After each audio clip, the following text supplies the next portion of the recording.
Ketahuilah sesungguhnya zakat adalah rukun yang ketiga dari rukun-rukun Islam, dan urutan zakat dalam rukun Islam adalah setelah solat. Demikian pula Allah Subhanahu wa taala menjadikan zakat sebagai qarinah, ya istilahnya adalah temannya solat, yang banyak disebutkan oleh Allah di dalam Al-Quran. Allah Subhanahu wa ta'ala menggandengkan antara solat dengan zakat di dalam Al-Quran lebih dari 30 ayat. Hal ini menunjukkan akan pentingnya zakat, demikian pula ya kedudukan zakat dalam Islam. Di dalam zakat itu ada maslahat yang sangat besar. Yang paling besar dari maslahat itu adalah yakni bersyukurnya seseorang kepada Allah Subhanahu wa taala. Ya. Seseorang yang mau mengeluarkan zakat dari hartanya, orang yang mau bersedekah, mereka adalah orang-orang yang bersyukur kepada Allah Subhanahu wa taala. Karena mereka sudah merasa mendapatkan nikmat dari Allah berupa harta yang banyak. Kemudian mereka sadar bahwa dari harta mereka itu ada kewajiban untuk mengeluarkan zakat ataupun sedekah yang sunnah, sehingga mereka keluarkan hartanya untuk orang-orang yang membutuhkan. Maslahat yang kedua, memenuhi perintah Allah Subhanahu wa taala dengan berinfak dari apa-apa yang telah Allah Subhanahu wa taala rizkikan padanya. Sebagaimana dalam ayat Allah Subhanahu wa taala mengatakan, ya ayyuhalladzina amanu anfiqu mimma razaqnakum. Ya. Wahai orang-orang yang beriman, berinfaklah kalian dari apa-apa yang telah dirizkikan kepada kalian. Jamaah yang dirahmati oleh Allah Subhanahu wa taala, kemudian maslahat yang lainnya dari zakat yang dikeluarkan adalah mendapatkan pahala atas janji Allah Subhanahu wa taala kepada orang-orang yang mau berinfak. Ya. Karena orang-orang yang mereka mau berinfak, mengeluarkan zakat dari hartanya, akan diganti oleh Allah Subhanahu wa taala, akan mendapatkan pahala. Di antara maslahat zakat pula adalah ini bentuk hiburan dari orang-orang yang kaya dengan harta mereka kepada saudara-saudara mereka yang miskin, ya, di dalam menutupi hajat-hajat mereka dan juga menutupi kemiskinan, ya, dari mereka. Kemudian jamaah yang dirahmati oleh Allah, di antara maslahat lain dari zakat adalah membersihkan orang yang mengeluarkan zakat dari sifat bakhil, ya, dari sifat pelit dan juga dari akhlak-akhlak yang jelek,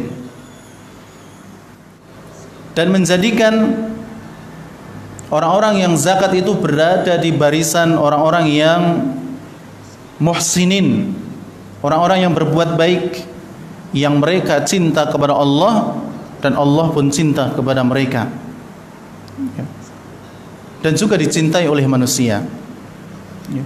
Sebagaimana firman Allah Subhanahu wa taala, khudh min amwalihim shadaqatan tutahhiruhum wa tuzakkihim biha.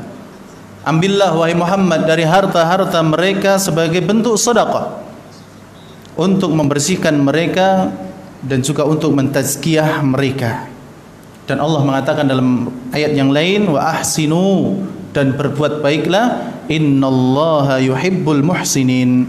Sesungguhnya Allah Subhanahu wa taala mencintai orang-orang yang berbuat baik. Kemudian jemaah yang dirahmati oleh Allah, di antara maslahat dari zakat adalah bahwa dengan mengeluarkan zakat akan menyebabkan semakin banyaknya harta dan juga mendapatkan keberkahan daripada harta yang dia miliki. Jadi orang yang mau berzakat, mengeluarkan sedekah dari hartanya, itu akan menjadikan hartanya semakin berkah dan juga semakin banyak atau diganti oleh Allah Subhanahu wa taala. Allah Subhanahu wa taala berfirman, "Wa ma anfaqtum min syai'in fahuwa yukhlifuh wa huwa khairur raziqin." Dan apa-apa yang kalian infakkan dari sesuatu, maka sesungguhnya Allah Subhanahu wa taala akan menggantinya. Dalam hadis yang sahih, Allah Subhanahu wa taala berfirman. Hadis ini adalah hadis qudsi. Apa kata Allah? "Ya bani Adam, anfiq unfiq alaik." Wahai anak cucu Adam, berinfaklah maka kamu akan diberi infak oleh Allah Subhanahu wa taala. Artinya akan diganti. Kemudian jamaah yang dirahmati oleh Allah Subhanahu wa taala, inilah beberapa maslahat yang akan diterima oleh orang-orang yang mengeluarkan zakat. Kemudian akibat yang akan diterima oleh mereka orang-orang yang tidak mau mengeluarkan zakat hartanya. Dan orang yang tidak mau mengeluarkan zakat akan menyebabkan madarat yang sangat besar. Di antaranya adalah terhalangi dari kebaikan-kebaikan yang tadi kita sebutkan. Di antaranya pula adalah orang yang tidak mau mengeluarkan zakat seakan-akan telah menyiapkan hartanya untuk binasa dan rugi.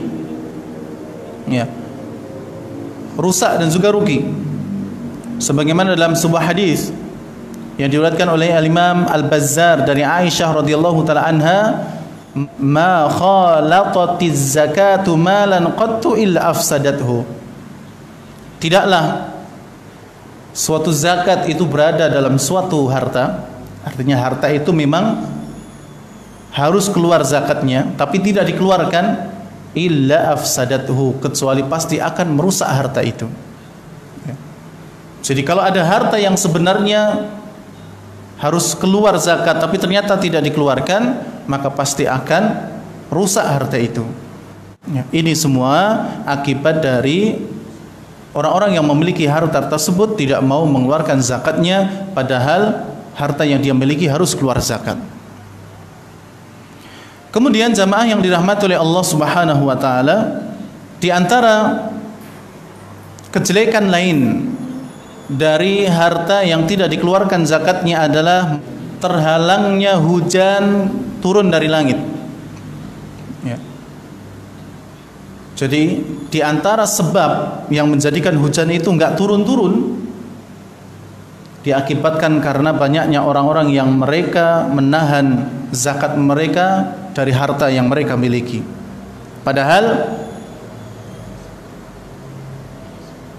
air sangat dibutuhkan, ya, tidak cuma manusia, akan tetapi juga hewan-hewan, bahkan pepohonan dan juga buah-buahan itu membutuhkan air. Nah, kalau tertahan, maka tentu ini akan apa? Merusak. Di dalam sebuah hadis, Nabi SAW mengatakan, "Wa ma mana'a qaumun zakata amwalihim." Tidaklah suatu kaum yang mereka menahan, tidak mau mengeluarkan zakat harta mereka, illa muni'u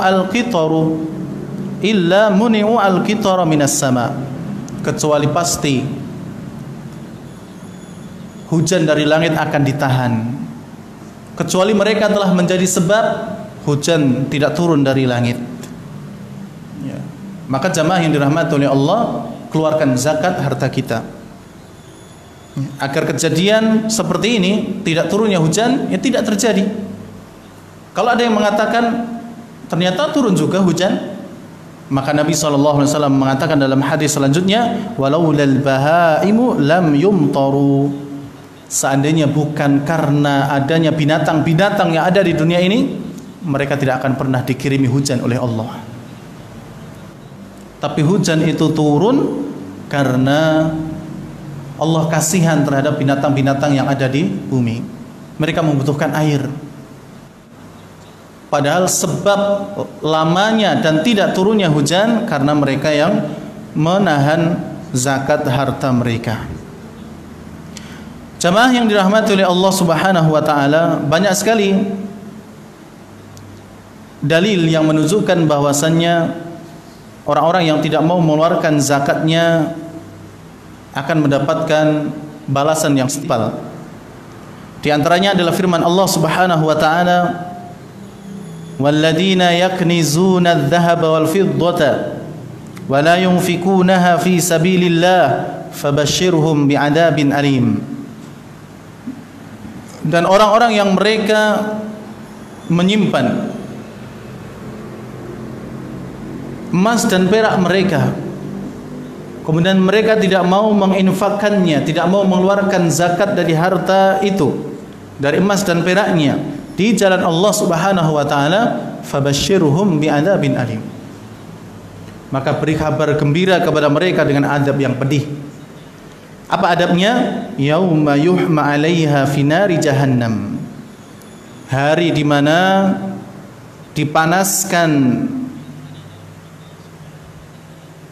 kepada mereka di neraka jahannam. Fatuqwa biha jibahuhum wa junubuhum wa tuhuruhum.